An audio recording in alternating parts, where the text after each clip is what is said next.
व्रत सिर्फ धर्म नहीं, डिटॉक्स भी है। बॉडी और माइंड दोनों साफ। जब हम व्रत या उपवास करते हैं तो सिर्फ परंपरा नहीं निभाते, बल्कि अपने शरीर को एक खास तरह का ब्रेक भी देते हैं। नमस्कार दोस्तों, आज हम बात करेंगे व्रत और उपवास के पीछे छिपे हुए साइंस की। भारत में व्रत को ज्यादातर धार्मिक आस्था से जोड़ा जाता है, लेकिन आधुनिक विज्ञान भी अब यह मानने लगा है कि सही तरीके से किया गया फास्टिंग हमारे शरीर और दिमाग दोनों के लिए फायदेमंद हो सकता है। सबसे पहले समझते हैं कि उपवास के दौरान शरीर में क्या होता है। जब हम लंबे समय तक खाना नहीं खाते तो शरीर स्टोर्ड एनर्जी यानी ग्लाइकोजन और बाद में फैट को इस्तेमाल करना शुरू करता है। इस प्रोसेस को मेटाबॉलिक स्विचिंग कहा जाता है।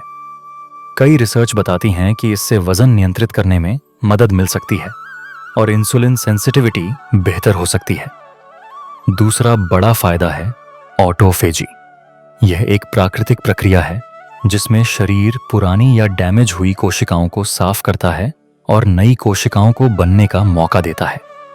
कुछ वैज्ञानिकों का मानना है कि इंटरमिटेंट फास्टिंग या समय समय पर किया गया उपवास इस प्रक्रिया को एक्टिवेट कर सकता है, जिससे एजिंग धीमी पड़ सकती है और शरीर की रिपेयर सिस्टम मजबूत होती है। अब बात करते हैं मेंटल क्लैरिटी की। आपने शायद महसूस किया होगा कि व्रत के दौरान मन ज्यादा शांत और फोकस्ड लगता है। इसका एक कारण यह भी है कि फास्टिंग के दौरान सर्टेन हार्मोन्स और न्यूरोट्रांसमीटर्स बैलेंस होते हैं, जिससे ब्रेन अलर्ट महसूस कर सकता है। इसीलिए कई लोग कहते हैं कि उपवास सिर्फ शरीर ही नहीं बल्कि माइंड को भी डिटॉक्स करता है।